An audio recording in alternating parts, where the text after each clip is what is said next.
은혜 받을 말씀 에베소서 6장 4절 말씀 우리를 한 목소리로 함께 받겠습니다. 에베소서 6장 4절 시작. 또 아비들아 너희 자녀를 노엽게 하지 말고 오직 주의 교훈과 훈계로 양육하라. 아멘.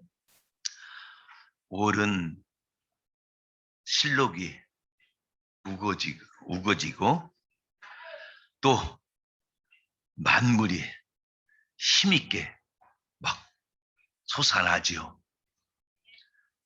5월을 가정의 달로 정한 것은 아마 가정의 꽃이라고 할 수 있는 우리 자녀들이 그렇게 아름답게 싱싱하게 든든하게 자라게 하기 위한 것 같아요. 우리가 교동문에서도 읽었지만 한번 시편 127편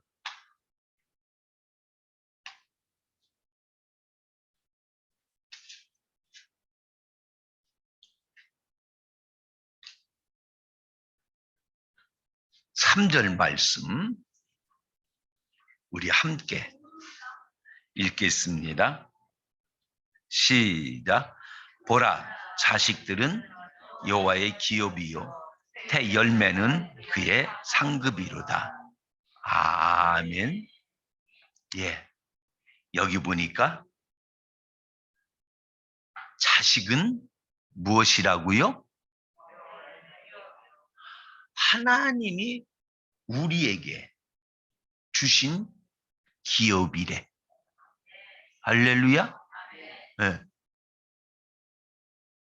내가 나서 내가 키웠다고 내 새끼냐? 그 말이 아니죠.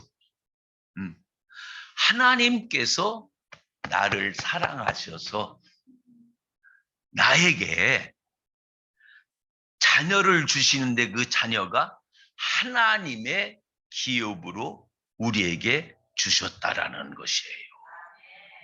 할렐루야. 물론 생략적으로 엄마 아빠의 난자와 정자가 만남을 통해서 생명체가 이루어지죠.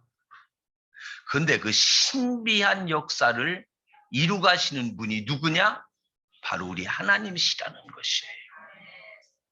그래서 이렇게 귀엽고 예쁜 자녀들이 우리에게 하나님의 기업으로 선물로 주신 줄 믿습니다. 그런데 그 다음 말이 또 중요해. 그 다음 말씀이 뭐라고 말씀하셨어요? 태의 열매는 그의 상급이로다. 자녀를 우리에게 기업으로 주셨으면 그걸로 끝나는 것이 아니라 기업으로 주신 그 자녀들이 하나님 앞에서 상급이라는 것이에요. 할렐루야. 이걸 정리한다면은 하나님께서 우리를 사랑하셔서 우리에게 하나님의 생명을 입은 하나님의 자녀들을 선물로 주셨어. 그런데 그것이 나의 기업이 되게 하셨다라는 말씀이죠. 이렇게 기업으로 축복으로 주신 것만 끝나는 것이 아니라 내게 주신 축복이 하나님 앞에 가서 상급이 된다라는 것입니다. 그렇다면은 우리가 자녀를 주신 기업이니까 적당히 키워서 되겠어요? 자녀들 잘 데려가고 잘 되게끔 자녀들만 잘 키우면 되겠어요? 아니잖아요. 우리의 자녀의 양육의 목적은 어디까지 있느냐? 내가 하나님 앞에 가서 내 자녀 때문에 내가 상을 받아야 된다라는 것입니다. 이게 엄청난 말씀이에요.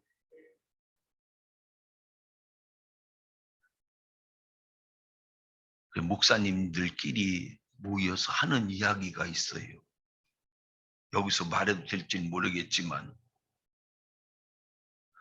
목사님의 영성이 무엇을 통해서 나타난다? 네? 자녀를 통해서. 내 새끼 서울대학 나오고 박사과지 외국 가서 유학해서 박사학위하고 뭐 큰 기업체 들어가서 괜찮은 자리 있다고 훌륭한 목사냐? 잘 키웠으니까 좋은 아버지죠. 그런데 내가 양육한 그 자녀로 인해서 하나님 앞에 가서 내가 잘 살았는가 못 살았는가에 따른 면류관이 있는데 그 면류관이 무엇 때문이냐? 자녀를 통해 나타난다라는 것입니다. 오늘 다른 설교 안 해도 괜찮아. 이 말씀만 마음에 꼭 받고 진짜 내가 이 땅의 삶으로 끝나는 것이 아니라 이 땅의 삶은 천국에서 상급과 연결된다라는 그 신념을 가지고 우리가 살아야겠다라고 하는 결단만 한다면, 이 결단만 한다면 오늘 나와 여러분들은 은혜 받은 자인 줄 믿습니다. 그렇다고 끝나려니까 시간이 너무 짧아. 조금만 더 할게. 네? 오늘 말씀해 보니까 아버지들에게 주시는 하나님의 명령이야. 하나님의 명령. 에베소 6장 4절 한번 다시 읽겠습니다. 시작. 또 아비들아 너희 자녀를 노엽게 하지 말고 오직 주의 교훈과 훈계로 양육하라. 부모를 향하여서 하나님께서 지금 명령하시는 말씀이라는 것이에요. 하나님은 어떤 하나님이시죠?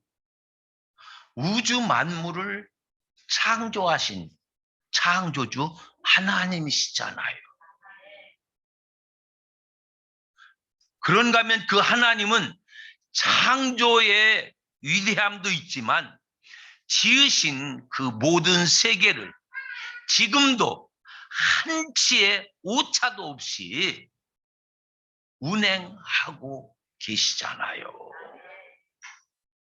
즉 하나님의 섭리와 역사심 속에서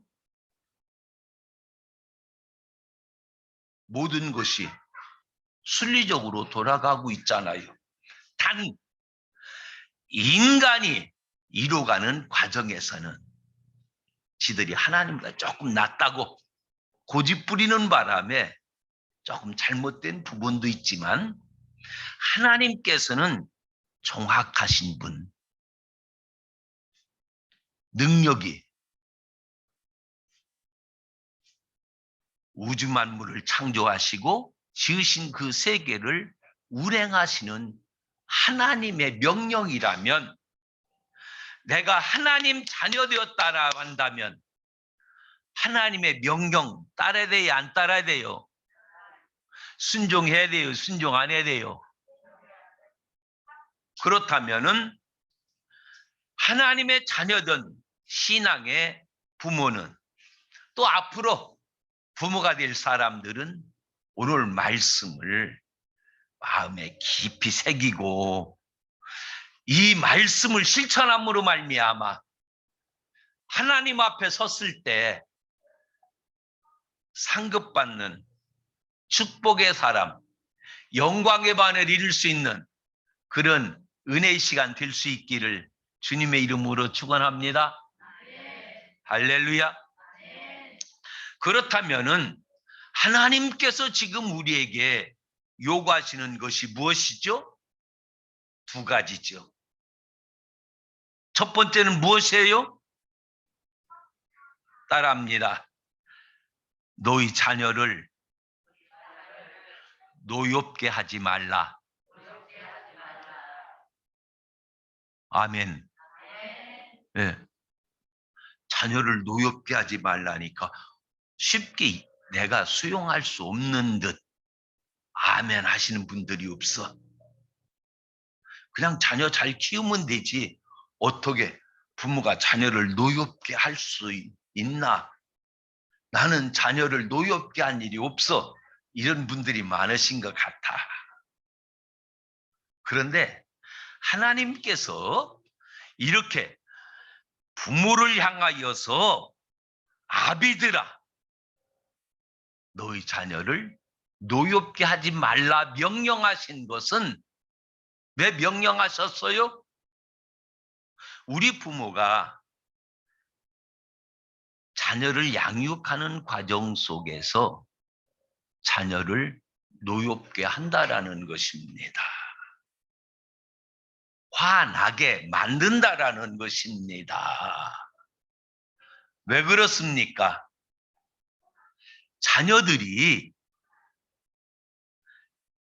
마치 나의 소유처럼 내가 힘들게 낳고 내가 또 정성을 다 쏟아서 기르고 있으니까 내 것이다 라고 하면서 자기 소유물을 좀 더 소중하게 이렇게 잘 관수해야 되는데 어떤 부모는 그냥 내 생각대로, 내 마음대로, 내 감정대로 표현하고 행동할 때가 있다라는 것입니다.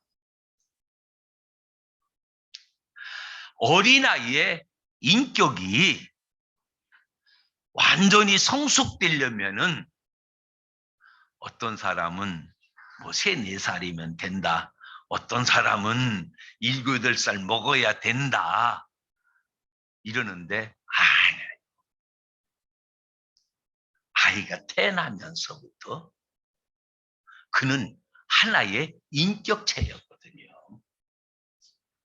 그러면은 부모가 아이를 대할 때마다 너는 내 소유야, 너는 내 것이라고 생각하고 아이를 대하는 것이 아니라 내 것이지만 하나님의 주신 기업이기에 그 기업을 내가 인격적으로 대할 수 있어야 된다는 것입니다.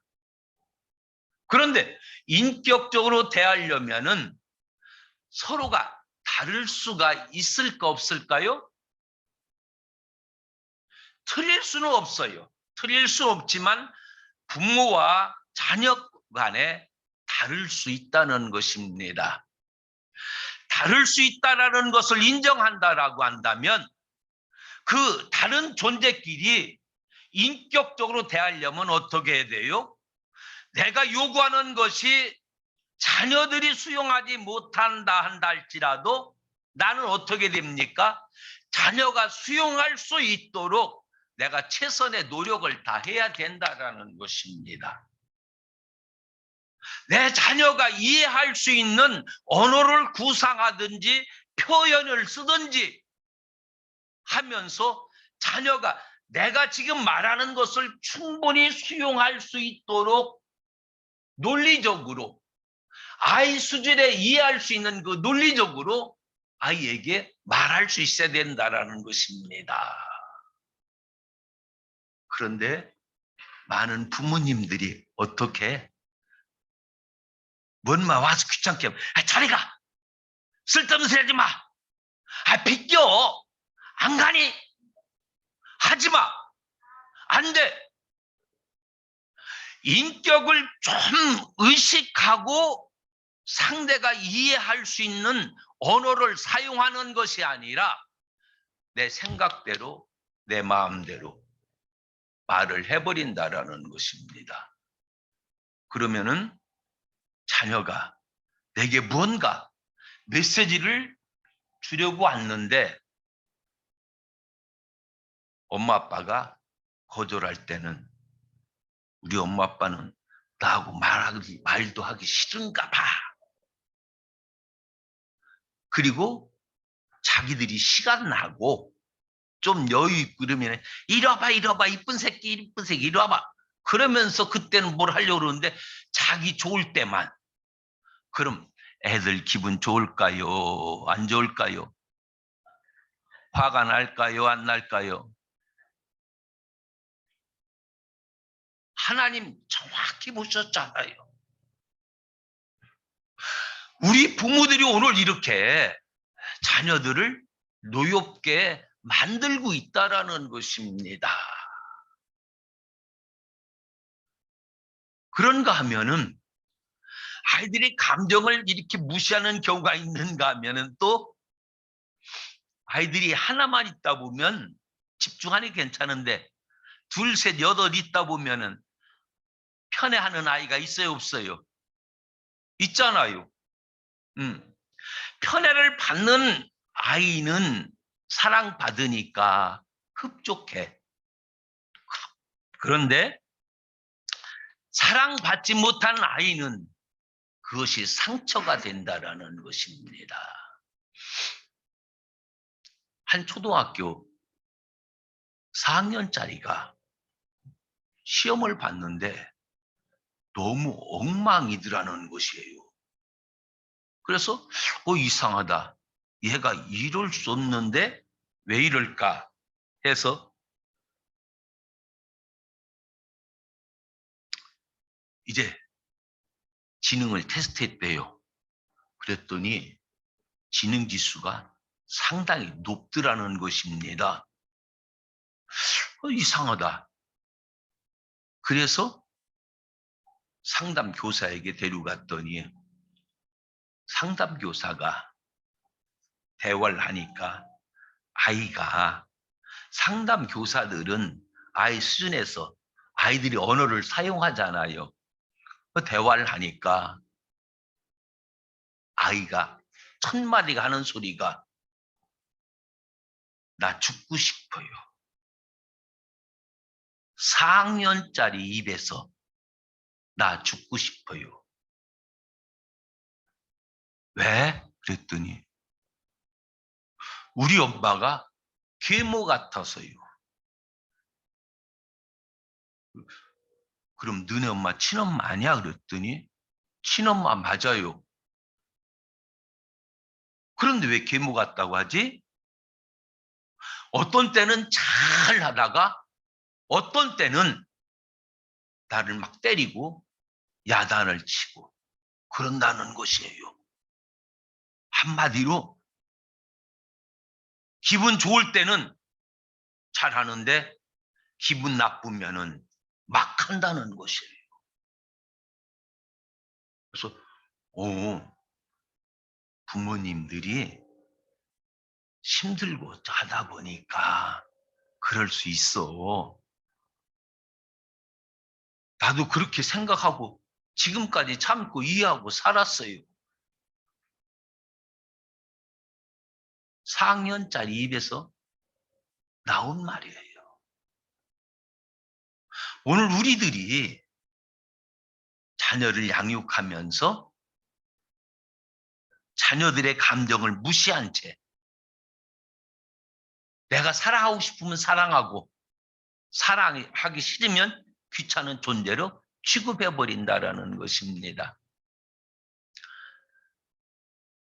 저도 아이들이 셋이 있었는데 큰딸은 살림미천이라고 엄마 아빠 열심히 사랑했어요. 그런데 둘째를 낳았는데 아들인지 알았더니 딸이었어. 둘째를 낳기 전에 약속을 했죠. 우리 둘만 낳자. 그래 잘 기르자. 약속을 했거든요. 그런데 문제가 발생했어. 한 달 후에 내 여동생이 딸 난 가정에서 세 번째 아이를 낳는데 아들을 낳았어요. 그러니까 저 집에는 아들이 있는데 이 집에는 아들이 없으니까 어떻게 돼요? 딸로 태어난 놈이 서운한 것이지. 그러다 보니까 작은 놈은 성장하면서 엄마의 사랑을 받고 싶어서 엄마 곁에 가서 별소리를 다 하는데 엄마는 큰 딸하고만 이야기하지 작은 딸하고 이야기를 안 해. 그 둘째의 애처로운 모습을 다행히 보게 됐어요. 그래서 현장아 언니는 엄마 딸이고 현장이는 아빠 딸이야. 아빠는 이 세상에서 현정이밖에 없어. 했더니 이름이 확 달라져 버려요. 그럼 엄마처럼 날 미워하는 것이 아니라 아빠는 날 사랑해요? 그래. 너무너무 사랑한단다. 그랬더니 그날부터 그렇게 좋아할 수가 없어. 그런데 많은 부모님들이 자식을 편애한다라는 것입니다. 우리가 자녀를 키우면서 자녀가 하나님의 주신 기업이라는 사실을 바로 알고 있다면 그 자녀를 위해서 우리가 어떻게 행동해야 될까? 그런가 하면 하루를 지나고 나서 내가 하나님의 주신 기업을 바로 관리했는지 안 했는지, 부모의 역할을 잘 했는지 안 했는지 돌이켜보고 회개할 수 있어야 되는데 목사인 나도 거기까지는 못했어. 여러분들 아마 잘 하고 계시라 믿어요. 내 믿음이 약한 믿음인가? 아멘하는 분이 한 분도 없어. 왜? 나도 모르는 사이에 편애할 수 있거든요. 편애가 결국 사랑받지 못한 아이에게는 상처가 된다라는 것입니다. 그럼 결국 이놈이 응? 엄마 아빠는 언니만 사랑하고 이것은 뭐예요? 화가 난다라는 것이죠. 내가 아이를 노엽게 했다라는 것이죠. 그런데요, 이제 자녀들 많이 키우신 분도 계시고 또 자녀를 키우는 분도 계시잖아요. 키우신 분들은 내가 지난날에 그런 모습이 있었다고 한다면 다른 거 없어요. 하나님, 내가 지난날 자녀를 양육하는 과정에서 내 자녀를 노엽게 한 것들을 용서해 주시옵소서. 기독교는 은혜의 종교입니다. 기독교는 은혜의 종교입니다. 할렐루야. 하나님의 은혜는 어제나 오늘이라 영원토록 변함없이 지속적으로 임하고 있습니다. 단 은혜의 줄기를 막아버리는 것은 무엇이라고 그랬어요? 죄는 큰 죄든지 티끌만한 죄든지 이 죄의 힘은 얼마나 강하냐? 하나님께서 부어주시자 원하시는 그 은혜의 줄기를 막아버린다라는 것이에요. 그러므로 우리의 지난날에 잘못한 것과 현재 내가 잘못하고 있는 죄를 철저히 우리가 하나님 앞에 회개하면 주님은 우리를 용서하시고 자비하심과 긍휼하심의 은총을 베풀어 주시는 줄 믿습니다. 그래서 지난날 내가 자녀를 바르게 키우지 못했다고 한다면 주님, 그렇지만 내가 잘못한 것 깨닫고 회개하오니 이제부터라도 우리 자녀들에게 더 다가갈 수 있게 해주시고 아름다운 관계를 이룰 수 있게 해주시옵소서. 요즘 보니까요, 가정마다 엄청 어려운 관계더라고. 무엇이? 아이들이 작으면 작은 대로, 크면 큰 대로 부모와 갈등이 엄청 많아. 엊그저께 어떤 권사님을 만났는데 그 집은 딸이 없대. 아들만 있대. 그런데 큰아들이 엄마를 그렇게 챙겨준대. 어딜 가면 엄마 뭐 챙겼어. 이렇게 하면서 엄마한테 그렇게 다정하게 다가와서 큰아들이 한다 이거예요. 그래서 권사님은 자녀를 친구처럼 지내는가 봐요. 그랬더니 예, 우리 자녀들이 그렇게 해요. 그런데 이 권사님은 눈이 맑아. 스스럼 없이 돼. 자녀와의 아름다운 관계를, 사랑의 관계를 이루고 있어서 참 부럽네요. 그랬어요. 참으로 우리 애들도 우리 자녀들을 양육하면서 좀 더 내가 사랑할 수 없어도 그리스의 사랑을 가지고 내 자녀들에게 다가가서 화난 것이 있다라고 한다면 잘 다독거려주면서 엄마가 잘못했지? 미안하다. 내가 미처 생각 못했어. 내가 사과할게. 한마디 하면 우리 아이들 풀어질까 안 풀어질까? 금방 풀어져 버려요. 주님 우리에게 명령하셨죠? 노엽게 하지 말라. 옆에 계신 분에게 한번 다짐하겠습니다. 내 자녀에게 노엽게 하지 않겠습니다. 할렐루야. 그래요. 우리 자녀들 화나지 않도록 사랑으로 감싸주며 양육할 수 있기를 주님의 이름으로 축복합니다. 두 번째는 주의 교훈과 훈계로 양육하라 말씀하고 있어요. 이제 앞에서는 전체적인 것을 말씀하셨다라고 한다면 뒤에서는 좀 부분적인 것을 말씀하시죠. 자녀들을 양육하는 과정에서 두 가지를 말씀하시고 있어요. 첫 번째는 교훈으로 양육하라고 말씀하시고 있죠. 여기 이 헬라어의 그 내용을 보면은 앞에서 그 교훈이라는 것은 자녀를 채찍하라, 책망하라. 언제? 잘못되었을 때 그 자녀들을 책망하고 책짓하라는 것입니다.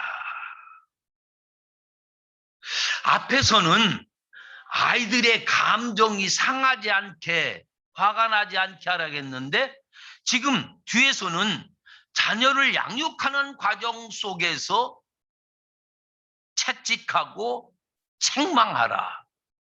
그럼 잠언에서 보면은 매로 때리라고까지 말씀하셨잖아요. 요즘 세상엔 내 자녀 매로 때리는 부모는 야만이냐? 그럼 그 부모, 야, 자녀 잘 키운다 라고 생각할지 모르겠지만은요, 하나님의 의도하시는 바는 아니에요. 왜 그렇습니까? 잘못된 것이 있다라고 한다면 이건 고쳐야 됩니까? 안 고쳐야 됩니까? 고쳐야 되잖아요. 그런데 자녀들이 잘못한 것을 보면서 알면서도 그대로 넘어간다? 이건 자녀를 사랑하는 마음에서 그렇게 하는 것은 좋을지 모르겠지만 하나님의 명령은 거역하는 것입니다. 불순종하는 것이라는 것입니다. 왜 그렇습니까? 우리 안에는 순간순간마다 죄를 회개한다 할지라도 죄 유혹이 수없이 다가오죠. 그건 왜 그렇습니까? 우리 안에 죄의 본성이 있잖아요. 원죄가 있잖아요. 그래서 죄 유혹을 쉽게 받아들이는 이런 습성이 있다라는 것입니다. 그래서 잘못한 것을 지적하지 않으면 그 자녀는 더 큰 잘못하는 자녀가 되고 말아버려요. 사무엘상 2장에 보면은 12절에 엘리의 아들들은 행실이 악하더라 그랬어요. 왜? 하나님의 제사를 멸시했어요. 제사장들이 하나님 앞에 제사를 드리려고 짐승을 잡든지 이걸 삶든지 하면 와서 제사장님을 위해서 고기 내라라 하면은 제사장들이 예, 제사 드린 다음에 가져가세요 하면 아니야, 내가 기다릴 수 없어. 그래서 막 젓가락 같은 것으로 고기를 찍어서 가져가고 그랬어요. 하나님의 제사를 멸시하다 보니까 하나님 앞에 드려질 제물에 대해서 먼저 손을 댔다라는 것입니다. 그걸 엘리 제사장이 알았을까 몰랐을까요? 다 듣고 알았을 거 아닙니까? 그런가 하면은 이들은 또 성전에서 수종드는 여인들과 이상한 짓까지 했어요. 이 소문을 듣고서도 엘리가 한 것은 뭐예요? 너희들 그러지 마. 그러지 마. 이 정도로 했다라는 것입니다. 이것은 책망도 아니고 채찍도 아니고 아무것도 아니잖아요.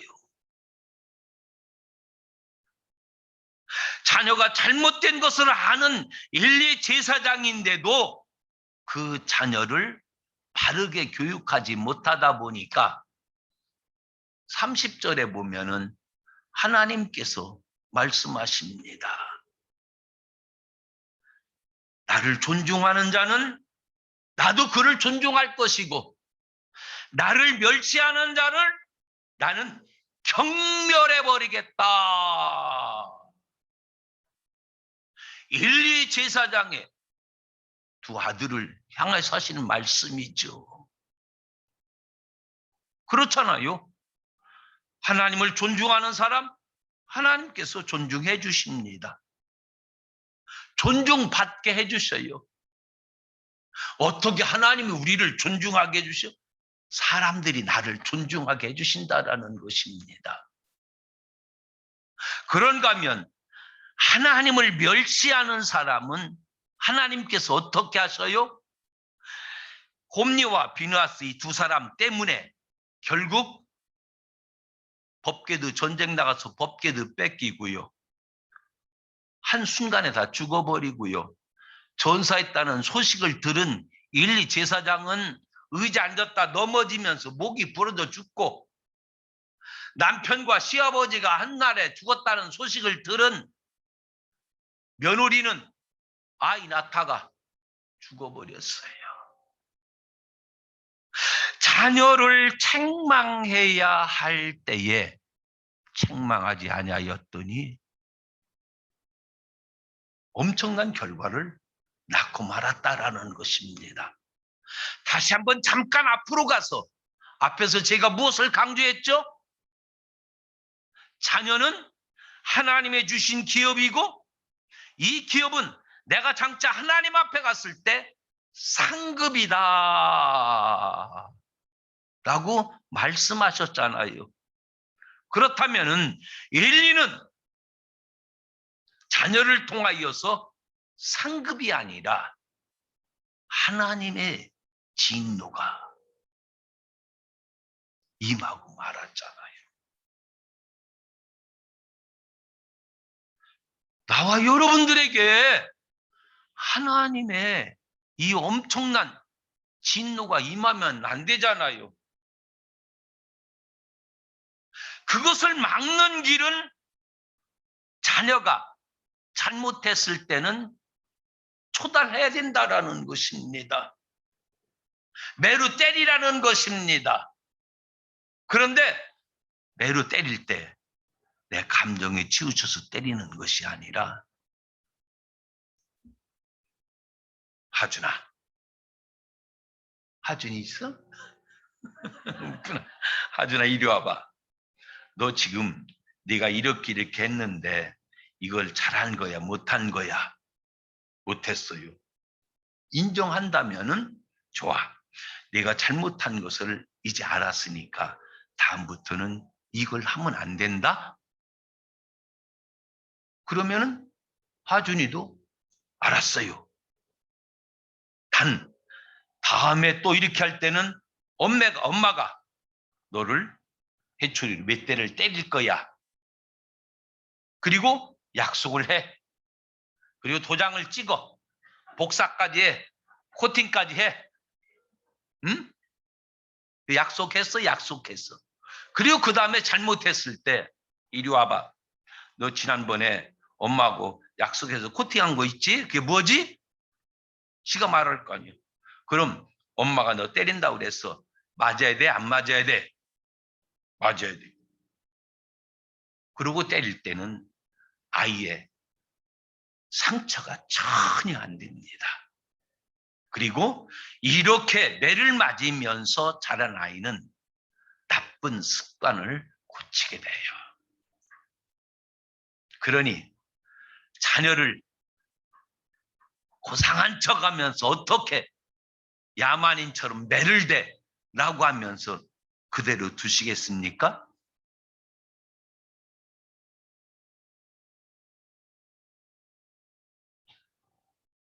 잘못된 게 있다면 성경대로 교훈을 통하여서 초달을 해서 내 자녀를 바르게 양육합시다. 두 번째는 무엇을 또 양육하라 했어요? 훈계로. 훈계라는 것은 뭐예요? 이제는 앞에서는 물리적인 것이지만 언어를 통하여서 자녀를 잘 가르치라는 것이지요. 그러면 우리가 학교에서도 좋은 것을 배울 수가 있어요. 그런데 더 중요한 것은 무엇이냐? 자녀에게 훈계하기 위해서 가장 좋은 건 오직 하나님 말씀입니다. 왜 그렇습니까? 하나님 말씀은 진리잖아요. 진리잖아요. 바른 길을 가게 할 수 있는 것이 오직 하나님의 말씀이잖아요.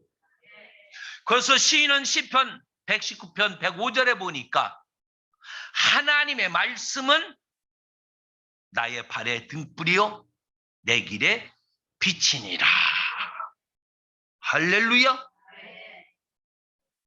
하나님의 말씀이 없는 인생은 한 걸음 한 걸음 내딜 때마다 가야 될까 말아야 될까 가야 될까 말아야 될까 그런다라는 것입니다. 그러나 하나님의 말씀을 붙잡고 그 말씀을 성취하기 위해서 살아가는 인생이라고 한다면 인생이 힘들지 않다라는 것입니다. 왜 그렇습니까? 하나님의 말씀에는 우리를 바른 길로 가게 하시고요. 하나님의 말씀은 살아 운동력이 있잖아요. 살아 역사하시잖아요. 우리가 하나님 말씀 듣고 그 말씀 붙잡고 회개하고 주님 말씀대로 살겠습니다. 결단하고 나갈 때 말씀의 역사가 일어나잖아요. 그런가 하면은 디모데후서 3장 16절 17절 보면은 하나님의 말씀은 우리를 온전케 하신다 그랬어요. 여기 온전이라는 단어는 주님의 형상을 회복시켜 주시겠다. 할렐루야. 엄청난 말씀이잖아요.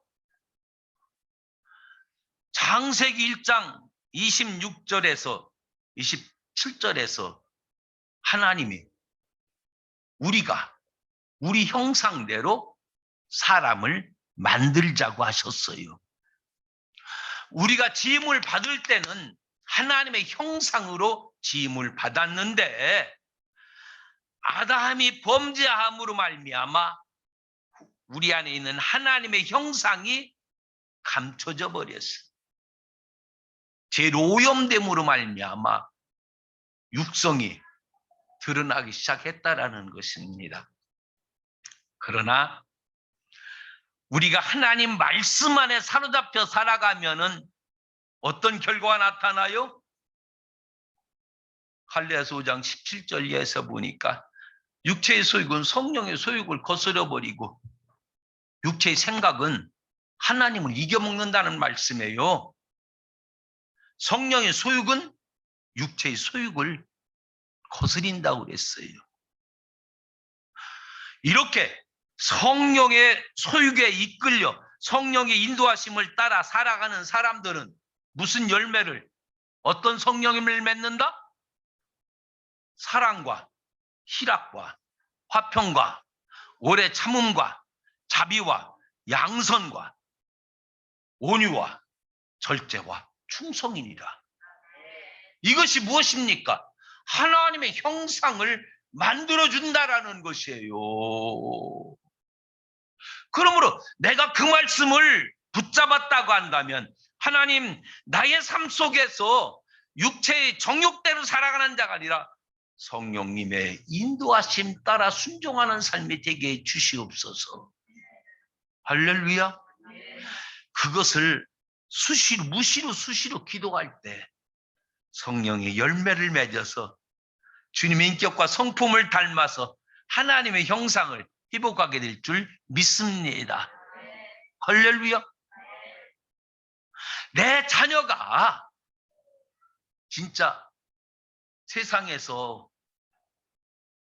훌륭한 자녀, 성공한 자녀, 멋있는 자녀 되기를 다 소원하시죠. 그러려면 어떻게 됩니까?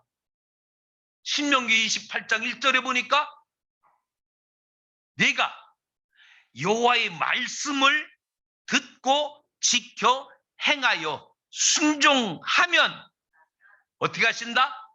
세계 모든 민족 위에 뛰어나게 하시겠다. 할렐루야.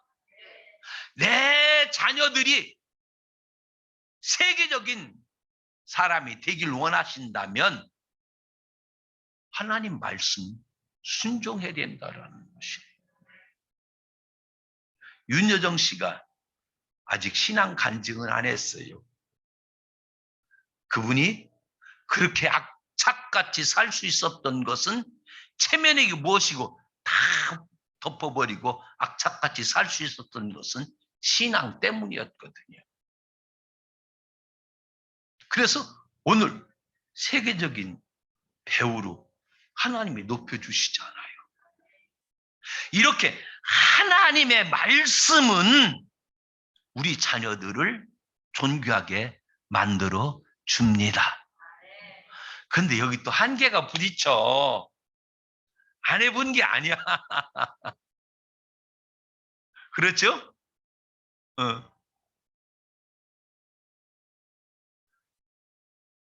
나는 실천하지 않으면서 자녀에게 너 말씀 열심히 읽어. 암송 열심히 해. 하러 가면 아이들이 속으로 뭐라 할까? 엄마 아빠는 안 하면서? 그런 생각 할까 안 할까요? 한 집에 살다 보니 다 알거든.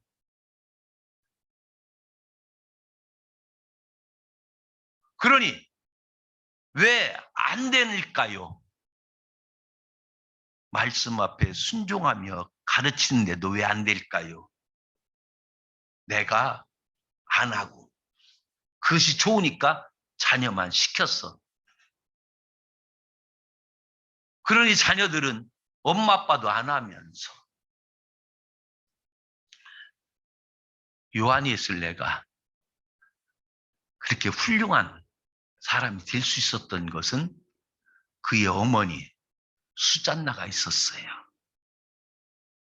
이 수잔나는 자식이 몇 명이다? 열하고 9명. 입도 안 벌리네. 여기 20명 넘는 자녀 두신 분 있는가 봐. 그런데 그 자녀들을 다 훌륭하게 키웠어. 다 경험하신 분들은, 많이 나신 분은 없을 것 같아, 여기는. 그런데 이 정도 낳게 되면은 큰 놈이 작은 놈 키우고, 큰 놈이 작은 놈 키우고, 다 키우고.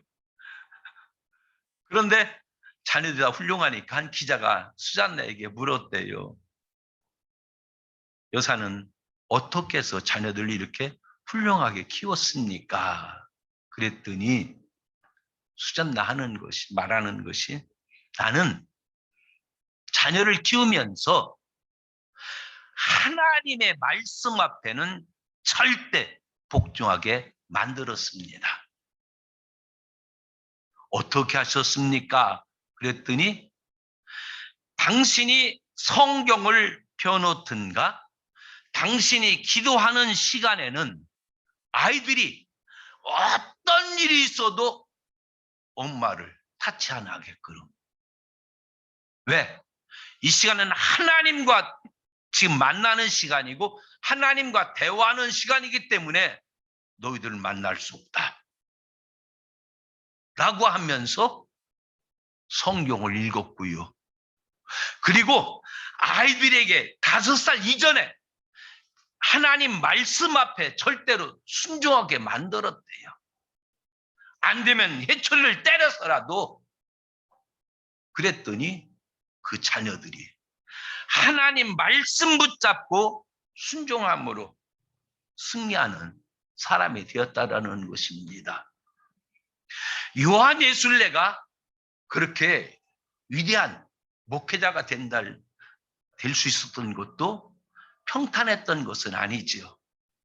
험난한 과정이 있었다 할지라도 하나님 말씀 붙잡았기에 고난을 이길 수 있었고요. 사역의 길을 가는데도 목회한다는 것이 쉬운 것이 아니잖아요. 그런데도 하나님이 약속 붙잡고 나갔기에 그 사역을 감당할 수 있었다 말씀하시고 있어요. 그렇다고 한다면은 우리 부모가 해야 될 역할은 무엇입니까? 아이들을 훈계하기 전에 먼저 내가 실천해야 된다라는 것입니다. 아이들에게 성경 보는 것과 기도하는 것을 볼 수 있도록, 그리고 그 시간만은 아무리 급한 일이 있어도 저 가까이 오지 못하게 하면서 성경을 대할 수 있어야 된다는 것입니다. 그리고 자녀들에게 말씀 앞에 순종하라 하였지만, 나도 그렇지만 우리가 말씀에 순종할 때 쉬워요? 어려워요? 어렵잖아요. 어려운 건 무엇이냐? 영적인 싸움이라는 것입니다. 사단은 어떻게 해서든지 하나님의 일을 회방하려고 하잖아요. 그렇기 때문에 우리 자녀들을 위하여서 부모님의 그 뜨거운 기도가 있어야 된다라는 것입니다. 어머니의 눈물의 기도는, 자녀를 위한 눈물의 기도는 아버지의 설교나 훌륭하신 목사님 설교나 스승님의 교훈 한마디보다 몇십 배, 몇백 배 힘이 있습니다. 왜 그렇습니까? 어머니가 눈물로 기도할 때 누가 일하셔요? 하나님이 하시는 것이죠. 수잔나 여사가 그 눈물의 기도가 있었기에 19명을 실패하지 않냐고 잘 키울 수 있었어요. 어거스틴이 잘못된 길로 가다가 돌아선 것도 어머니의 눈물의 기도가 있었기 때문이잖아요. 내 자녀가 지금 잘못됐다라고 포기한다라면 당신은 믿음이 없는 사람입니다. 왜? 내 자녀가 지금 아무리 잘못됐다 한다 할지라도 그 자녀를 고칠 수 있는 분은 누구예요? 하나님이시잖아요. 내 힘으로는 할 수 없지만 하나님이 하시면 하십니다. 하나님은 능치 못하심이 없습니다. 하나님께 천천히 맡기는데, 그 맡기기 위해서라고 한다면 눈물의 기도가 있을 때 하나님 역사하십니다. 말씀 맺습니다. 오늘 우리가 하나님께서 우리에게 자녀를 주신 것은 이 땅에서의 축복이야. 기업이니까 축복이죠. 그 자녀를 통하여서 하나님의 축복을 경험할 수 있어야 되는 것이죠. 그런데 더 중요한 것은 그 자녀로 말미암아 우리가 하나님 앞에 가서 상 받기를 주님의 이름으로 축원합니다. 이렇게 상 받기 위해서라고 한다면 내 자녀를 결코 주님이 명령하신 대로 노엽게 하지 맙시다. 화나게 하지 맙시다. 마음에 상처받게 하지 맙시다. 이런 것 했다면 철저히 회개하시고 자녀를 뜨겁게 사랑할 수 있기를 주님의 이름으로 축원합니다. 때로 잘못됐다라고 한다면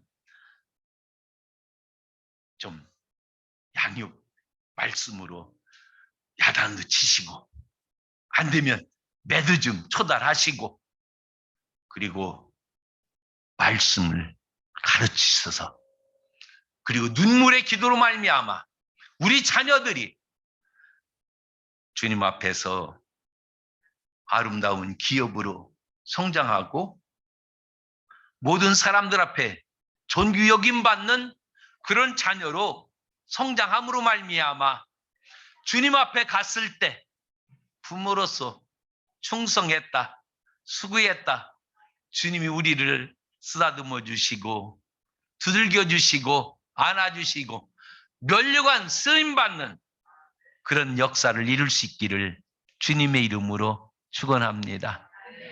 하나님 아버지, 우리 가정을 하나님 기뻐하신 아름다운 가정 이루게 하시려고 오늘도 말씀으로 일깨워 주신 하나님 아버지 감사하고 감사합니다. 하나님, 태의 열매는 하나님의 기업이요 또 주님 앞에서 상급임을 오늘 일깨워 주시고, 우리가 자녀를 이제 양육하는 과정에서 마음과 저들의 상처받지 않게 노엽게 하지 않아야 될 것을 오늘 일깨워 주시며, 또한 주의 교훈과 훈계로 양육하라 말씀하셨사오니 하나님, 우리 자녀들 앞에 우리 부모들이 신앙의 부모다운 모습을 보여줄 수 있게 하여 주시옵소서. 우리들이 잘못 살은 것 있다면 다 용서하여 주시옵시고, 신앙의 부모들답게 살아감으로 우리 자녀들도 부모를 본받아 하나님의 뜻을 이루가는 기업들이 되게 하셔서 그 자녀들 때문에 이 땅에서 영화를 누리고 하나님 앞에서 상급받는 축복의 사람들 되게 하여 주시옵소서. 감사하고 예수님 이름으로 기도하여 싸움나이다. 아멘.